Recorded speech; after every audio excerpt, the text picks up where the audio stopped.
Hello YouTube, how have you guys been? It has been a hot minute since we have done anything American Angling, Bad Poncho Outdoors, anything like that. It's been like, what, 3 years, maybe 2 years? And I want to kind of explain why. So we've been doing a lot of things behind the scenes. We've grown a lot of other companies and channels in the meantime, and we want to really come back with a lot better content for the fishing industry. The precedence has been set by Linder Media, Wired to Fish, and Brandon Polnick. Let's be honest. Guys like that really have set the bar for social media fishing stuff, so we wanted to come back and do it how we believe it should be done right. That being said, fantasy fishing is starting here soon, the 11th. So it's time for us to start thinking about fantasy fishing and what it means for the fishing industry. That all being said right there, it means nothing if we don't know the schedule. So let's take a look at the schedule on my screen real quick and kind of see what we have for this season and who should be shaping up to be one of the best this year, even with all the change-ups and all the weirdness in the industry right now. But let's take a look at the schedule for this year.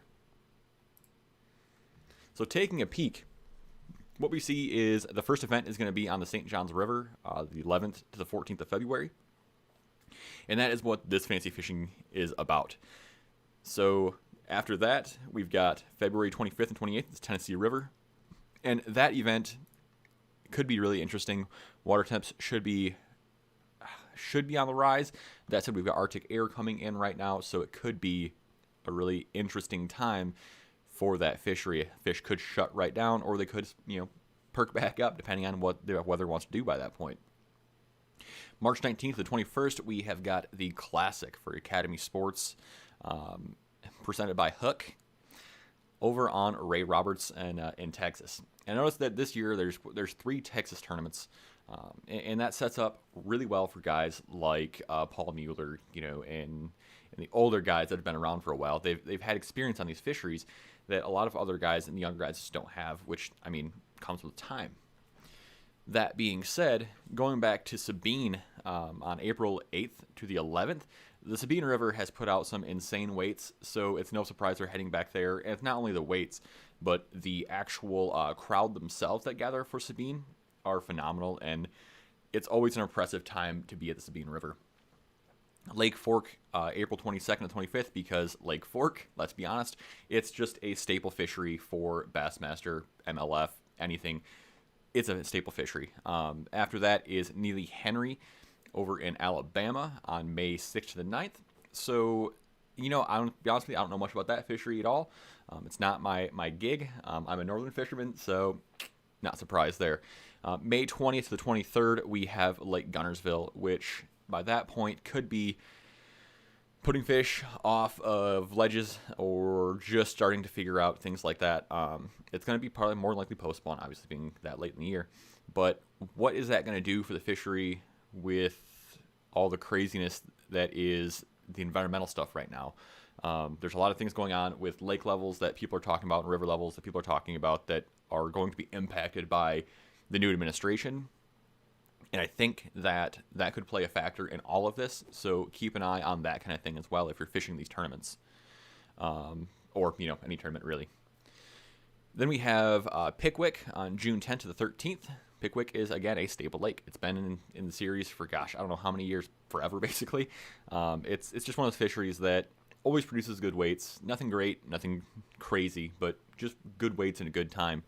Lake Champlain, which sets up really well for these big boat guys, right? It sets up really well for these guys that like fishing deep and like fishing smallmouth, the same with the St. Lawrence River. All of that kind of being said, though, we've got a pretty good mix. So the St. Lawrence being July 15th to the 18th kind of puts it in a really nice spot. That is kind of when I would prefer to be fishing that kind of stuff for smallmouth. And I think that the smallmouth weights this year could rival some of the weights of the largemouth stuff this year. Just because St. Johns River, it doesn't really put out a ton of weight. We're really expecting, 50 pounds to be a big, 4-day bag, and that's, When on St. Lawrence, we've seen Polnick and Pipkins and all those guys just do insane weights on St. Lawrence and Champlain. But there is a August 19th to 22nd makeup date that I am actually not sure about. So that's probably just if we have to cancel tournament for COVID or anything like that. Interesting times to be a bass fishing fan right now with everything going on. And we're going to talk about the Johnny Morris U.S. Open thing a little bit later. And that's one thing that I think is going to really stir the industry in a negative way. MLF has said that they think that, oh God, what was Painrack saying yesterday? Rising tide lifts all boats or whatever heck. That being said, at a certain point, oversaturation of the market happens, and then people get segmented and split. So we'll see what happens there. But we'll come back to that after a little bit of our fantasy fishing. So let's take a peek at what I've got lined up for my fantasy fishing team. So Group A is going to be mostly the hammers, right? These guys that are going to be the bee's knees, you might say. There's been a pretty good change up lately. If you look at the owners percentage, my boy Scott Canturberry, my pick for this event, is only 7.8%. And I think that he is a strong pick for this, mainly because in 2020 and in 2019, he saw both top 10 finishes. That is absolutely phenomenal. And it's not just that, but the low percentage and the water conditions are changing pretty rapidly right now. I'm taking a look at the water conditions. We can see things that are kind of interesting. Let's jump on over to that, and I'll show you actually one of those. So if we take a look at, do it this way.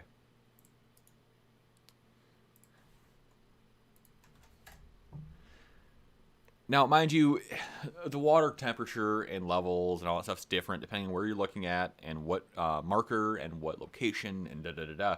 That being said, I wanted to get a really quick rough idea of what's going on the fishery versus last year. So I took the 2021 and I have my 2020 on my other monitor over here, just so you guys are aware.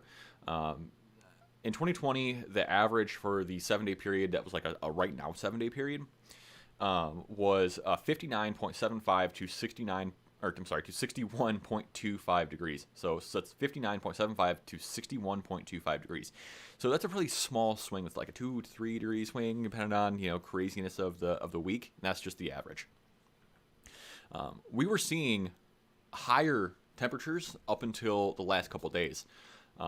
And that's going to have a big impact. So we were seeing 60.5 to 61.5 degrees. So a full, half degree average warmer right now, which means, fish spawn sooner and things move quicker. So all of that kind of combined, my thought process originally was going to be the fish are going to move up shallow and start doing their spawning thing. All of that kind of got tipped on its head when I looked back at it this morning and noticed that there was a good 58.5 degree water temperature period. So we saw a massive dive in the temperatures. And all that kind of means to me, and we saw a reduction in depth as well. So things are going to be interesting. I think they're controlling it a little more, it looks like, and they're trying to just kind of balance things out. All of that being said, I'm hoping for, and what a lot of people are thinking is going to happen, is the water levels should hopefully rise, and we should have clear pockets behind a lot of these dirtier areas to help these fish spawn. So if that happens, guys like Scott Canturberry are going to absolutely dominate. It's going to be a spinnerbait squarebill duel is what my thought process is on this event. And I mean, I don't know what you're thinking. Comment down below with what you think is going to happen, what the pattern is going to be. But I think that is what is going to happen. So Scott Canterbury really, though, like I was saying, has had very few bad finishes on St. John. So let's look up John's Riva. He's got a 6th, a 9th, and that looks to be about it. But that said, like, dude, you can't complain about that. That's a pretty solid finish average for him. The second guy that I would pick in this bracket, though, would probably be Hackney. Mainly because Hackney is coming back with something to prove. And he's been on the ball. He's been kind of more mentally there from what I've been seeing. And I really want to see him be successful this year because he really deserves it, let's be honest. He's one of those guys that has worked his butt off the entire time all this has been going on with the craziness of the industry. he really deserves success in all this, and I wish him the best. That said, unfortunately, he's not my pick. So let's look at his finishes. John's Riva. So he's got a second in 2016. He's got a 16th in 2014, an 8th in 2012, and a 13th in 2011. The dude is an absolute hammer there. So I wouldn't be surprised if he does well. I mean, and besides normally doing well, he's also just good. Yeah, I expect him to do well. I expect him to be in the top 5, I'll be honest with you. But I think that Canterbury is going to come out on top, and that is where I'm putting my money. Group B. We have got a few guys in Group B that are rather interesting. My pick here is Matt Airy. And this is a pick that honestly is kind of a rough pick for me to explain. It's just more of a gut feeling. I think that Matt is going to do well. And his best finish in 2020 was 7th place at the St. John's River. So he's got some experience there, but he's a sight and power fisherman. I think that he is going to be able to get into these areas, and he's going to be able to put his lure where he needs to put it and get the bites that he needs to get. I don't necessarily think that he's going to win. I'll put him in the top 10. That being said, if you want to go and shoot for the win, Drew Cook is a pretty safe bet there. But as you can see, his ownership percentage is like 21.7% at this point, and that just seems like I'm not willing to put my I want the points, basically. I want to win, right? I'm not here to break even. I'm not here to play it safe. I'm here to win, and that's what we're going for. But Drew Cook is a Florida native. He's got an 18th place finishes in the last 2 Elite Series events on St. John. He's a really safe top 25, maybe even top 10. But top 25 is basically where I would put him in my head. Hey, Rich, how's it going? So with all of that kind of being said, we're going to lead into our Group C guys, which this is where things get interesting. A lot of the better anglers, for some reason, are in Group C, and I'm guessing that's just kind of make our lives difficult. And that's okay with me at this point, because I've got my pick of who I think is going to win, and I know what I just said, but I'm going to say here that I'm going to play it safe, and I'm going to go Drew Benton. He's the closest guy to the fishery. He's got a 4th place finish in 2016. Every time he's been there, he's done well. He's just a favorite to do well on his current path of how the fishery is going. And I think that he really is going to kind of shake things up a little bit this year on this event. So we'll do our look again. Top 25 in 2020,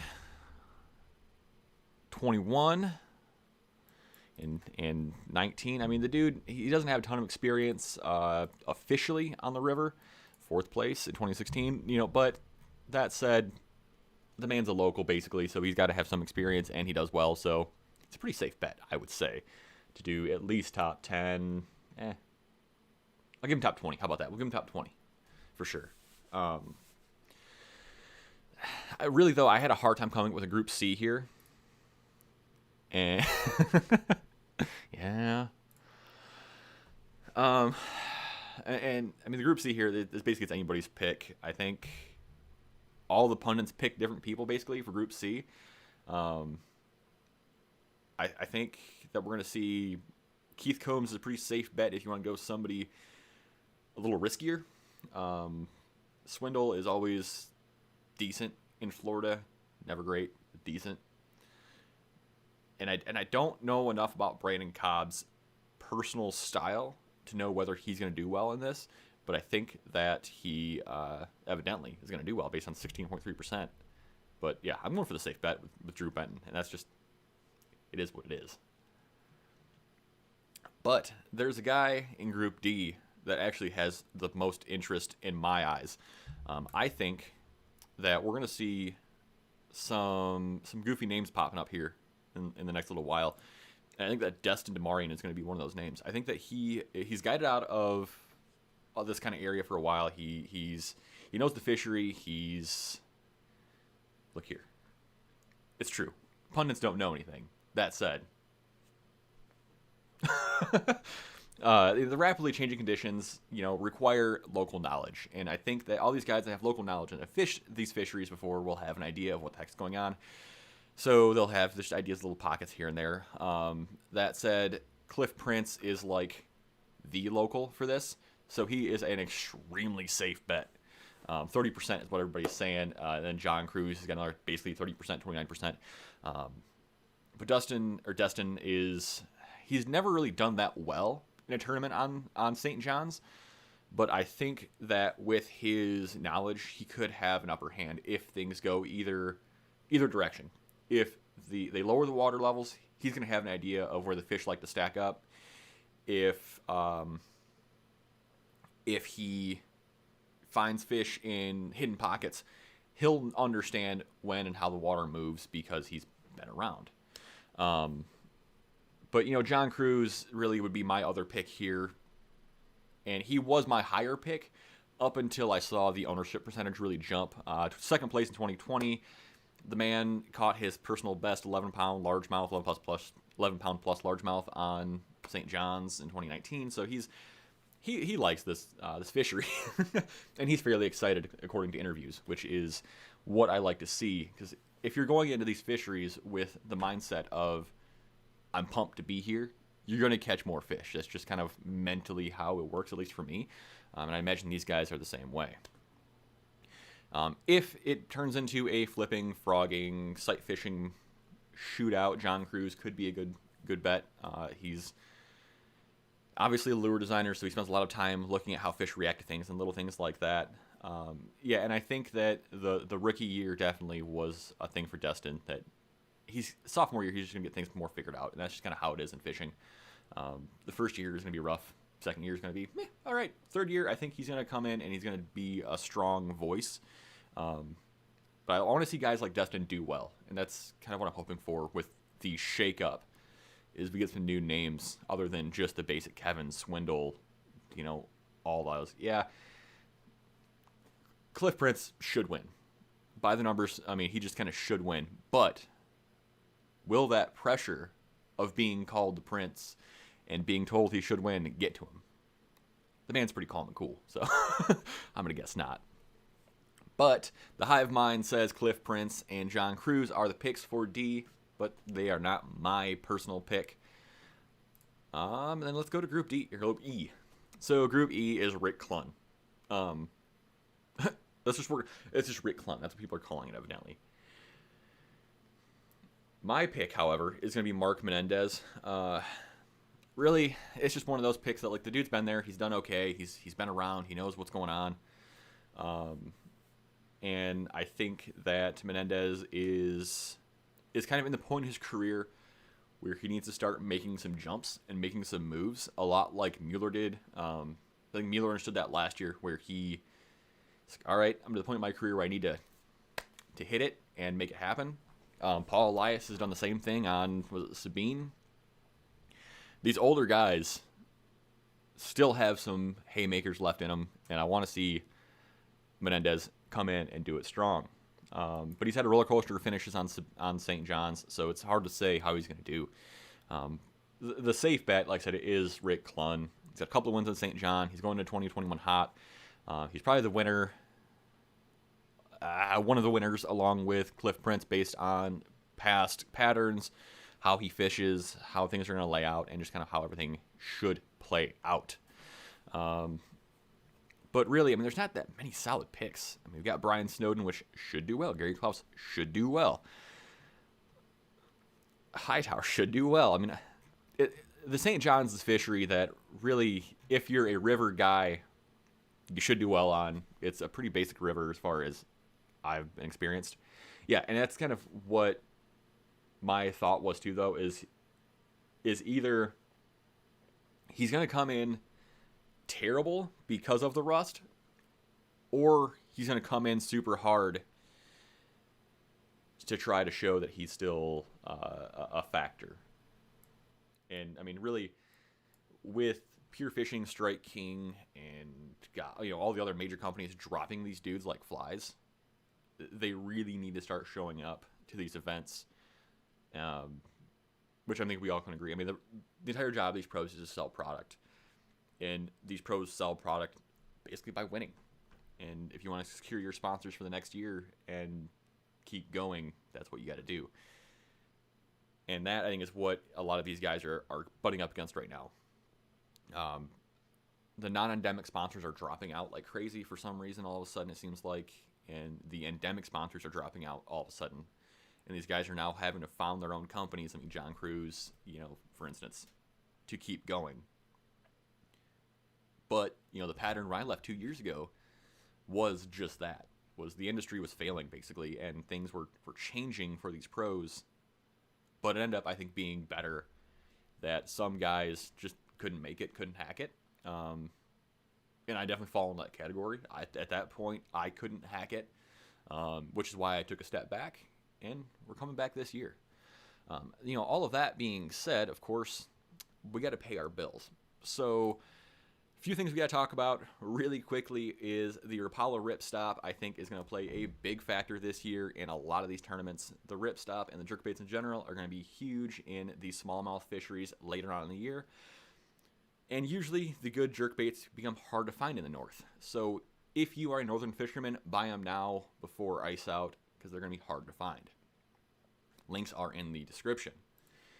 So if you are a spinnerbait fisherman, which is, distinctly likely that you are a spinnerbait fisherman, and if that is the case, the new Pro Series Terminator spinnerbait is likely going to be what you're looking for. So heading over here, we're going to see they have a new head shape. It's not the standard stainless setup. It's not the Terminator T1s that we've seen forever. It's a new head design, new hook. I haven't had a chance to throw one of these yet, but I have heard really interesting things about them from a lot of the marketing guys, but, marketing guys. Again, links are in the description for that as well. Finally, we have the lure that I got to pick for this, which is the Berkley Power Worm in motor oil, because Berkley Power Worm in motor oil. Links are in the description. So, the other big news for the week was the U.S. Open Bass Pro Shop Johnny Morris deal. The interesting thing here is this is not the U.S. Open that you're probably thinking of. The U.S. Open that you're probably thinking of is out west. This is something completely different, evidently, and Johnny Morris is either stepping on a lot of toes, or he's looking to make a move like he made in the retail space of just competing until he takes over, which it's business. The big thing here is they're going to be team tournaments, and the hitch that a lot of people are running into is you got to have a Tracker, Ranger, Nitro, Triton, Sun Tracker, Mako, Tahoe. You have to have one of the Bass Pro brands to compete. While that is an interesting kind of thing and not uncommon, if you look at the Skeeter Owners Tournament, for instance, the Skeeter's Owner Tournament is one of those type of things where you have to have that boat, and it just kind of is what it is. But the big thing here is that, like Bassmaster, they're adding team tournaments to the thing, which could be interesting. It's got some political correctness to it if you pay attention to the wording. There are little things like teams of youth, women, veterans, family, and a few others are all competing for separate purses. So an extra, basically big bass pots or something like that, essentially from the way that this reads, which could be interesting to see how they categorize things like that. The big key here, though, is going to be the exposure for these teams. It's going to be on NBC, so the exposure could be absolutely massive for these teams if they do well, which means that these smaller companies sponsoring some of these teams might actually win out in marketing, which is the entire goal, really, if we think about it. And Bass Pro really wins out here because Bass Pro's logo wins on everything. The entry fee is going to be a whole, I think, $450. I think is what I have in my notes. Yeah, $450 per person. $250 for youth. Free for kids under 12. So it's just a really interesting breakdown. It's a really weird breakdown. The events are just all over the place. They are, here you go, the qualifiers, regionals. Finished in the top 40 at one of the 8 regional qualifier events hosted around the country. grand total of 4,700 anglers. 250 two-person teams per event.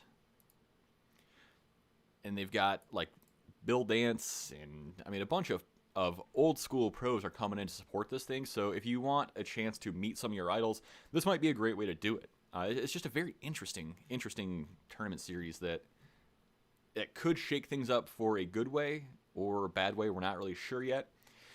But if you've been wondering what Jimmy Houston, Roland Martin, Kevin Van Dam, Ott Defoe, Timmy Horton, just all these old guys, what they've been doing, evidently this is it. And this is what they're doing next year. But it's just interesting. It's just interesting.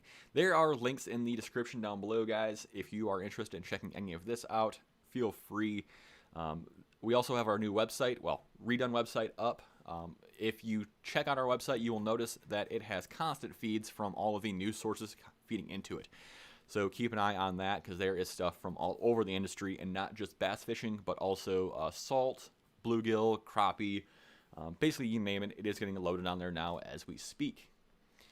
Appreciate you guys hanging out with me. It is going to be an interesting 2021. Rich, thanks for joining. Whoever else is here, thanks for joining me. Have a good one, guys. Go catch some fish. See ya.